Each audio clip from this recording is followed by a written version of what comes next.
Mr. Speaker, sir, I thank members of this House for the 15 hours of robust debate, which saw 65 members speaking.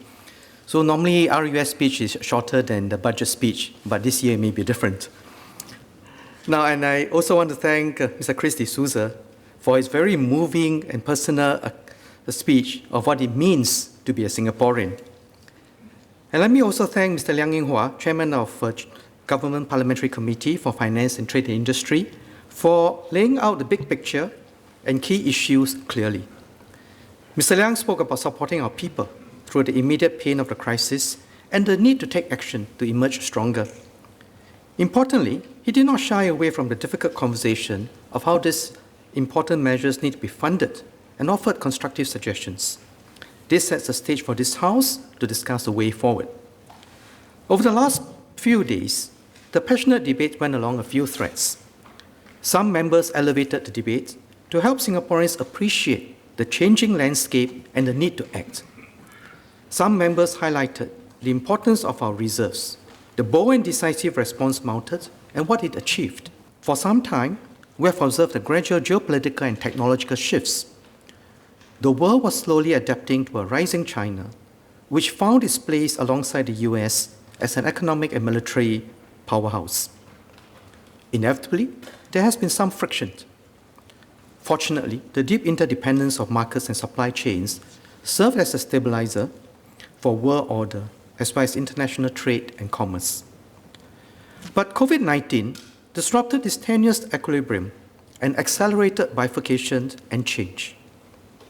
Overnight, the virus revealed the vulnerabilities of interconnected supply chains.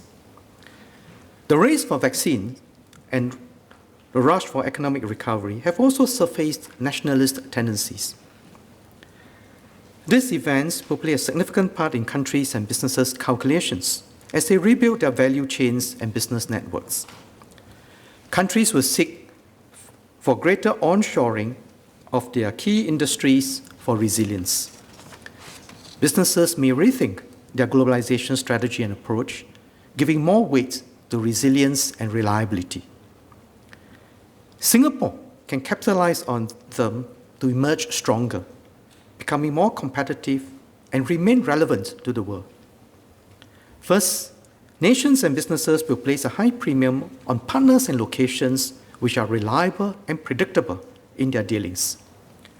This is where we can leverage the strong Singapore brand, globally trusted for long-term planning, openness, and reliability. Second, as the flow of people pulled back because of the lockdowns, the flow of digital information and knowledge spiked. There is potential for Singapore to ride on the rise of technology adoption and digital economy.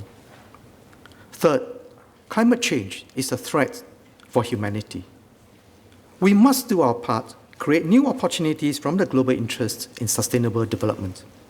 So I'll round up this budget debate by speaking on members' contributions along three themes: our economic strategy to emerge stronger, a cohesive and livable Singapore, and a prudent fiscal strategy for the long term.